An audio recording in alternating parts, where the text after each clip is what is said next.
I was 1.12 meters tall. And on that January night in 1943, I was literally buried under 180 Wehrmacht winter coats, smelling the mothballs mixed with my own sweat of terror, while German boots passed inches from my face. If they found me, I would die.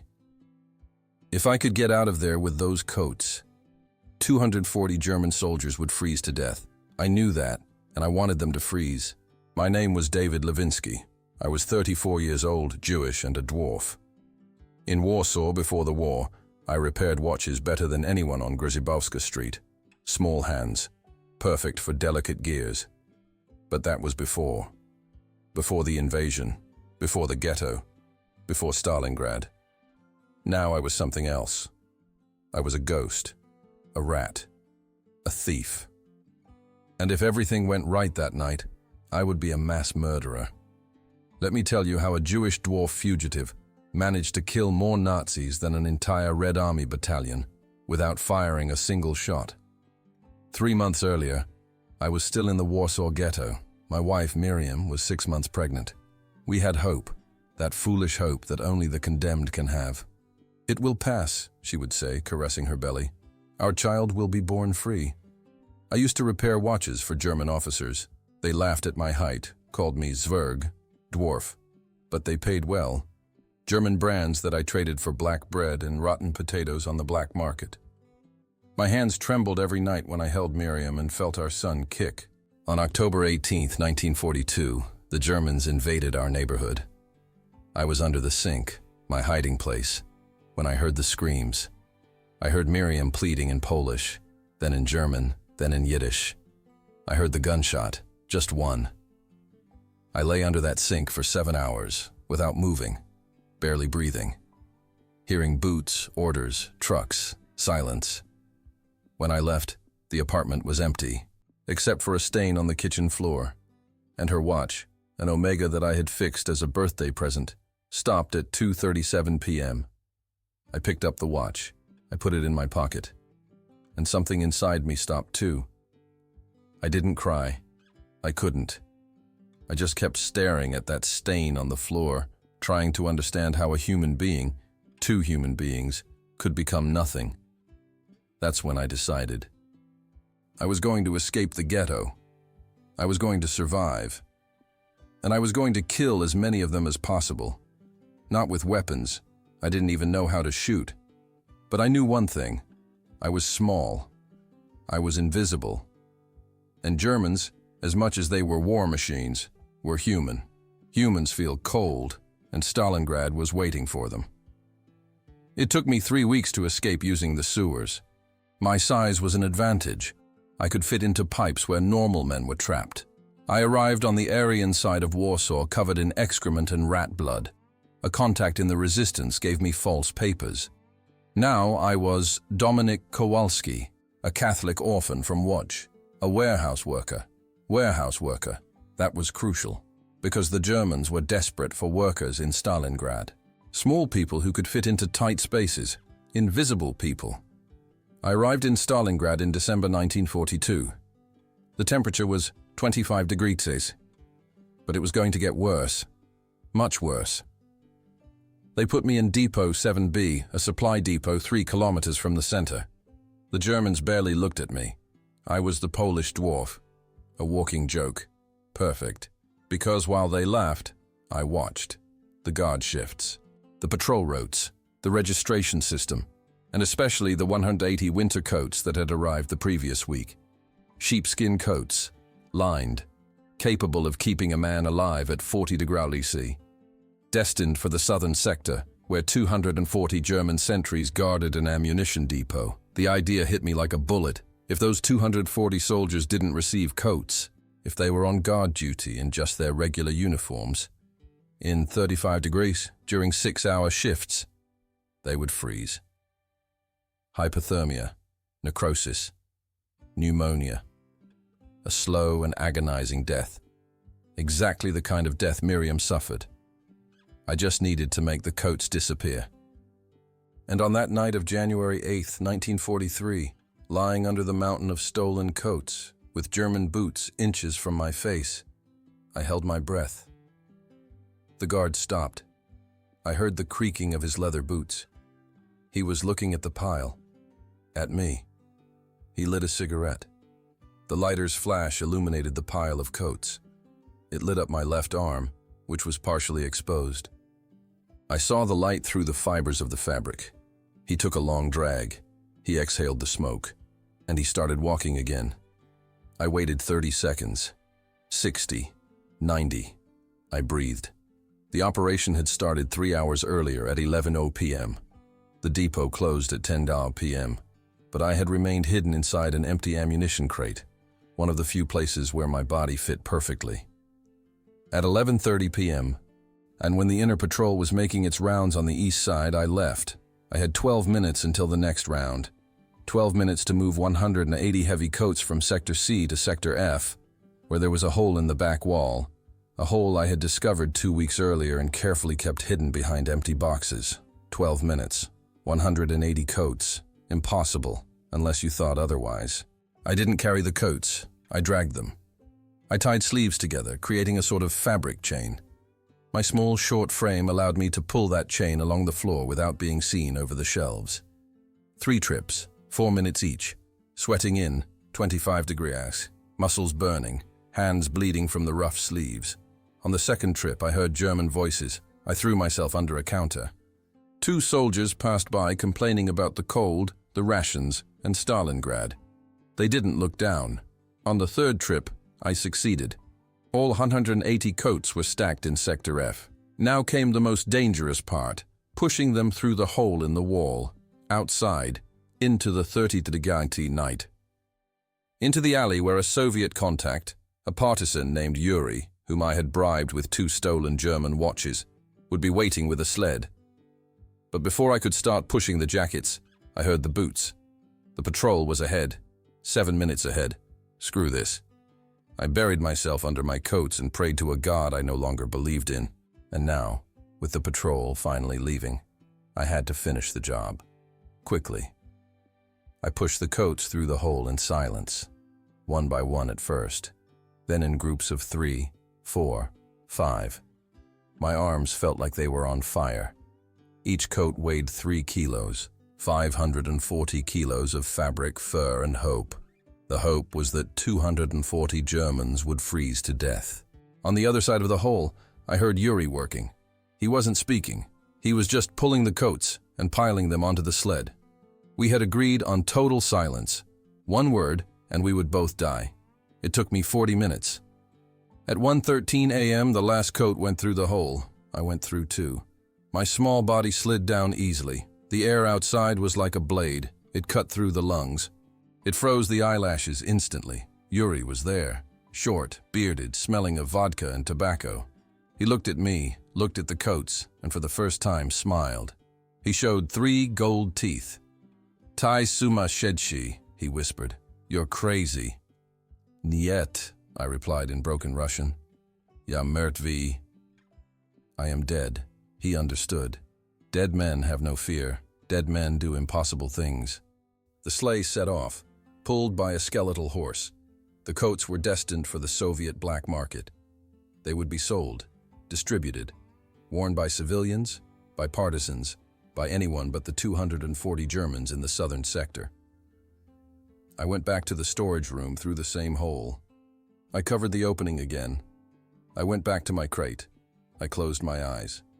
3 hours later, at 5 a.m., the alarm sounded. "Theft! Theft! Rubo! Rubo!" Officers were running. Shouts in German. Orders. Confusion. I got out of the crate pretending to be sleepy and confused like all the other workers. Was ist los? What happened? A Hauptmann was shouting at a sergeant. The coats, the 180 coats, disappeared, evaporated. "Impossible," the sergeant said. "Impossible to carry so much weight. Impossible to leave without being seen." Hauptmann slapped the sergeant. "Find the coats!" But they would never find it. And in the southern sector, 240 German sentries would receive the news the following day. The winter coats would not arrive. Hold your posts, take your shifts. 35 degrees, 6 hours of guard duty, regular uniforms. I imagined their faces. I imagined the cold seeping in. First their fingers, then their feet, their ears, their noses. I imagined Miriam, the single shot, the stain on the ground, and for the first time in 3 months, I smiled. For 3 days, nothing happened. I was working, carrying boxes, organizing shelves. The Germans ignored me as always, the Polish dwarf doing his insignificant job. But I was watching. I was always watching. On the 3rd day, a truck arrived from the south sector. It brought bodies, 7 bodies, German sentries, frozen, blue, rigid as ice statues. The military doctors examined them right there in the depot courtyard. Severe hypothermia, necrosis on their fingers, ears, and nose. One of them had tried to warm himself by putting his hands inside his own pants. They had frozen stuck to his thigh. They had to break off the dead fingers to free them. Another had written something in the snow with blood before he died. 2 words in German. So kalt. So cold. I looked at those bodies and felt nothing. No pity, no guilt, no satisfaction, just accounting. 7. 233 were missing. The officers were furious. They shouted about incompetence, about stolen coats, about logistical failures. But what could they do? The war didn't stop. The sentries couldn't abandon their posts. The ammunition depot needed to be guarded, so they improvised. They reduced shifts to 4 hours. They authorized bonfires every 50 meters. They distributed extra vodka, as if alcohol could replace sheep's wool at 38 degrees C. I couldn't. On the 5th day, 4 more bodies were found. On the 7th day, 6. On the 10th day, 12. I kept a mental count, like a watchmaker counting gears. Click, click, click. 29 Germans killed, 211 remaining. But then something changed. The Gestapo arrived. 2 men in black leather jackets, cold eyes, sharp faces. They interrogated everyone in the warehouse. Poles, Russians, Ukrainians, one by one, hands behind their backs. Quick questions. Piercing stares. When my turn came, I was prepared. Name? Dominik Kowalski. What was your profession before the war? Watchmaker. Warsaw. The older man looked me up and down. He focused on my height, on my small frame. How much weight can you carry? 10 kilos, maybe 15. I'm weak. Were you here on the night of January 8th? Yes, sleeping in the storage room. I always sleep here. It's hotter than in the shack. Can someone confirm this? All the workers. I snore loudly. They complain. That was true. I really did snore. I had sleep apnea, something related to my condition. The other workers always complained. The Gestapo agent looked at his partner. They exchanged a few words in German that I couldn't hear. Then they released me. You can go, Zwerg. Zwerg, dwarf. I lowered my head. I feigned submission. I walked slowly out of the room. But inside my chest, my heart was pounding like a hammer. They were searching, investigating. What if they found Yuri? What if they tortured someone who had seen me? What if they discovered the hole in the wall? That night, I couldn't sleep. I lay staring at the wooden ceiling of the warehouse, listening to the snores of the other workers, feeling the cold seep through the gaps in the boards. I thought about stopping. I had already killed 29. That was more than many soldiers killed in a lifetime of war. I could simply remain invisible, survive, wait for the end. But then I touched Miriam's watch in my pocket. Still stopped at 2:37 p.m., and I realized something. I wasn't doing this for revenge. Not anymore. I was doing it because it was the only thing that made me feel alive. The only thing that gave meaning to every breath in 35 degrees C, to every minute in that frozen hell. I needed to keep going. 2 nights later, I discovered that another shipment of coats was arriving. 80 coats this time. Destined for the south sector to replace the losses. The Germans had doubled down on security. Extra guards, more frequent patrols, new padlocks. But they made a mistake. They put the coats in Section A, far from the hole I had used before, in a narrow corridor with only one entrance, an entrance guarded by 2 armed guards throughout the night. impossible to steal, unless the guards left their posts, and I knew exactly how to make it happen. The next day, during my shift, I stole a bottle of schnapps from an officer's locker. Easy. They never looked down. They never imagined a dwarf could reach something off a high shelf using a stool. Then I stole sleeping pills from the infirmary. That was easy too. The nurse had gone out for a smoke. I had 3 minutes. I mixed the pills into the schnapps. 4 pills, enough to knock out a horse. On the night of January 19th, I accidentally left the bottle near the 2 guards' post, as if someone had hidden it there and forgotten about it. Germans and drinking, especially at 40 degrees, especially bored guards. They found the bottle at 11:45 p.m. At 0:30, both were unconscious. They were snoring like pigs. One had his mouth open. Saliva dripped from his chin. The other had fallen to the side, his rifle lying on the ground. I had 15 minutes, maybe 20. The pills were strong, but not permanent, and the next patrol would pass by at 1:15 a.m. I entered Section A. 80 coats hung on metal racks, perfectly organized, labeled, ready for transport. I started to unhook them. 1, 2, 5, 10. My hands were trembling, not from fear, from excitement, from pure adrenaline. 20 coats, 30. That's when I heard the voice. Was machst du da? What are you doing? I froze it. I turned around slowly. An officer, young, maybe 25 years old, lieutenant by rank. He had appeared out of nowhere. He must have been conducting a surprise inspection. He looked at me, at the coats on the ground, at the unconscious guards outside. His eyes widened. His hand went to the pistol in its holster. I had 2 options: run or attack. Normal men run. Desperate men attack. I lunged forward. My small, short body struck his legs. He fell. The pistol slipped from his hand. We fought on the ground. He was bigger, stronger, younger. But I had something he didn't. I had nothing to lose. My hands found a metal hook used for hanging coats. I picked it up. I lifted it. I looked at his face. He had blue eyes, blonde hair, a boyish face. He must have had a mother somewhere in Germany, maybe a girlfriend, maybe dreams of returning home after the war. I thought of Miriam. No single shot. On the stain on the floor, I landed the hook on the side of his head. Once, twice, 3 times. He stopped moving. Blood on the floor, blood on my hands, blood on the hook. I took a deep breath. My whole body was trembling. I had killed a man, directly, with my own hands. 29 Germans had frozen because of me. But this was different. This was warm blood, real blood. I looked at the body, at the blood, at my hands, and I realized I felt nothing. Not guilt, not horror, not humanity. Miriam had died at 2:37 p.m. I had died along with him.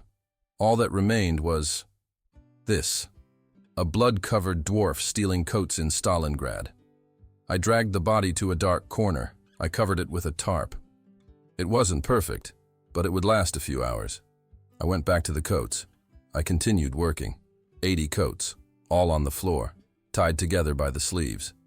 A giant chain. But I had a problem. There was no hole in the wall here. Yuri wasn't waiting. There was no sled. How the hell was I supposed to get 80 jackets out of the tank? That's when I had the craziest idea of all. The trash can. There was a garbage collection point at the back of the warehouse, a huge container where they threw broken boxes, packaging, and food scraps. It was emptied every morning at 6 a.m. by a truck that took everything to a landfill 5 kilometers away. If I put the coats inside the container, covered in trash, nobody would check, and I could follow the truck. Retrieve the coats from the landfill. It was insane. It was risky. It was impossible. Perfect. I worked like a demon. I dragged the 80 coats to the container. I threw them inside. I covered them with garbage bags, wet cardboard, and leftover frozen food. I finished at 1:10 a.m. I went back to my crate. I wiped the blood from my hands with snow. I closed my eyes. At 5 a.m., the alarm sounded again. But this time it was different. It wasn't just robbery. "Morrow! Morrow! Murder! Murder!" They had found Lieutenant. And this time, the Gestapo wouldn't ask polite questions. When the two men in black coats pulled me from the crate 3 hours later, I knew my luck had run out. One of them held my head. He forced my eyes open. The other brought a flashlight closer. "You have blood under your fingernails, Zwerg." I looked at my hands. Shit. I hadn't washed them properly. There were still dark residues under my short fingernails. "I cut meat for the kitchen. It's pig's blood." "Pig?" The older man smiled. A smile that didn't reach his eyes. "Let's check that out. Take him to the interrogation room." The interrogation room was a separate shack. No windows. Smelled of urine, old blood, and fear. There was a chair in the center. Leather straps. Dark stains on the seat. They sat me down. They tied my wrists, my ankles. The older one lit a cigarette. He blew the smoke in my face. "Last chance, Zwerg. Where are the coats?" I spat on the ground. "I don't know anything." He waved to his partner. The first blow hit my stomach. I doubled over. I vomited bile. The second one hit my face. I felt something break. Blood filled my mouth. The third, and then the door opened. An officer entered.